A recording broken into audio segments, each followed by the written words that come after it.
Assalamualaikum warahmatullahi wabarakatuh. Bismillahirrahmanirrahim. Pertama-tama, marilah kita panjatkan puji serta syukur kehadirat Allah Subhanahu wa Ta'ala karena telah memberikan rahmat sehingga saya, Dea Cecilia, dengan NPM 160.321.123 dapat menyampaikan materi mengenai difusi dan disolusi pada hari ini. Serta kepada yang terhormat, Bapak APT Gita Cahya Eka Dharma, S.Form MSI, selaku dosen mata kuliah Farmasi Fisika 2. Baik, untuk mempersingkat waktu, pada pemaparan materi kali ini, saya akan menyampaikan mengenai yang pertama ada difusi, yang kedua ada rute oral, dan yang terakhir proses absorpsi. Pada pemaparan materi yang pertama yaitu mengenai difusi.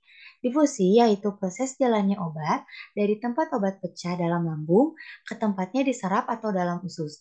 Pergerakan obat dari lambung ke usus dipengaruhi oleh gaya gravitasi dan juga pergerakan peristaltik. Perpindahan dari obat lambung ke usus dikarenakan adanya perbedaan konsentrasi atau gradien konsentrasi. Proses perpindahan ini akan terhenti apabila konsentrasinya sudah sama atau stabil. Difusi juga merupakan pelepasan obat dari berbagai sistem pengiriman obat, penyerapan, dan eliminasi obat, dialisis, osmosis, dan ultrafiltrasi. Selain itu, difusi juga berperan dalam transport obat dan nutrisi melalui membran biologis pada jaringan otak, usus, ginjal, dan hati. Selanjutnya, materi mengenai rute oral. Pada sediaan rute oral terbagi menjadi sediaan cair dan padat. Salah satu sediaan padat yaitu tablet. Adapun kelebihan dari sediaan tablet yaitu tidak meninggalkan rasa pahit di lidah, namun sebagian obat masih kesulitan untuk dapat menelan obat tablet. Sedangkan sediaan cair merupakan sediaan yang mudah untuk dikonsumsi, namun dapat meninggalkan rasa pahit di lidah. Obat yang dikonsumsi secara oral akan masuk dan diabsorpsi di saluran pencernaan. Perbedaan antara sediaan padat dan sediaan cair yaitu pada sediaan padat, obat harus melewati tahapan penghancuran terlebih dahulu agar dapat diabsorpsi di dalam tubuh. Sedangkan sediaan cair tidak mengalami proses penghancuran di dalam tubuh dan langsung melalui tahap disolusi. Selanjutnya yaitu mengenai proses absorpsi.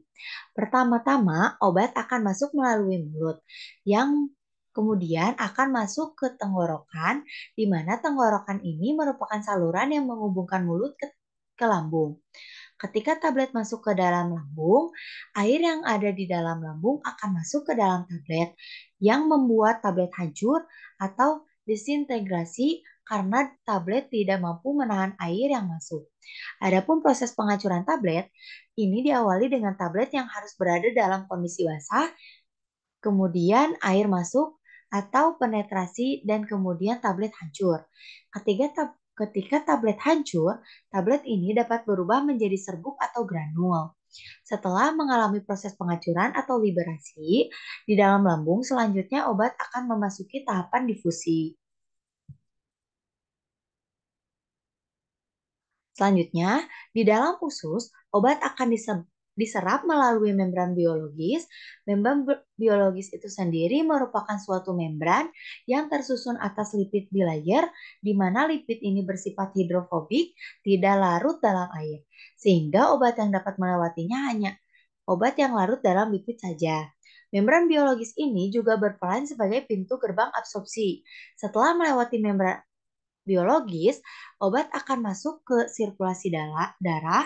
Proses ini disebut dengan distribusi. Kemudian dari sirkulasi darah obat akan masuk ke akan dimetabolisme di liver untuk selanjutnya memasuki tahapan eliminasi. Eliminasi yaitu proses penghilangan atau pengurangan. Obat selanjutnya akan dikeluarkan dari tubuh melalui urin atau feses. Jika obat tidak dikeluarkan dari dalam tubuh, maka obat akan menumpuk menjadi residu. Hal ini akan berakibat fatal. Salah satunya akan menyebabkan batu ginjal. Salah satu cara untuk menanganinya yaitu kita harus minum air putih minimal 2 liter dalam satu hari. Baik, sekian presentasi dari saya. Mohon maaf bila ada kesalahan. Wabillahi taufiq wal hidayah. Wassalamualaikum warahmatullahi wabarakatuh.